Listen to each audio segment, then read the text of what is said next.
ওরে মুমিন, দুনিয়ার আগুন আর জাহান্নামের আগুন এক না। না না না, দুনিয়ার আগুন যদি কাহারকে স্পর্শ করে গো মুমিন, শুধুমাত্র তার দেহ পোড়াবে, তার চামড়া পোড়াবে মুমিন রে। আর জাহান্নামের আগুন যদি কাহারো গায়ে স্পর্শ করে, শুধুমাত্র দেহ পোড়াবে তা নয় রে মুমিন, তার কলিজা পর্যন্ত পোড়ায় ফেলবে। এই জন্য জাহান্নামের আগুনকে ভয় পাওয়া দরকার। আরে মুমিন,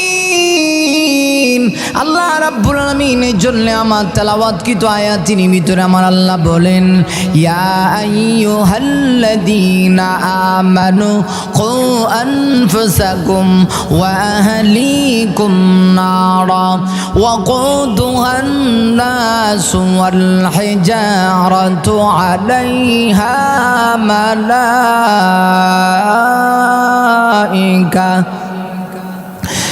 মালাইকাতুন গিলাযুন শিদাদ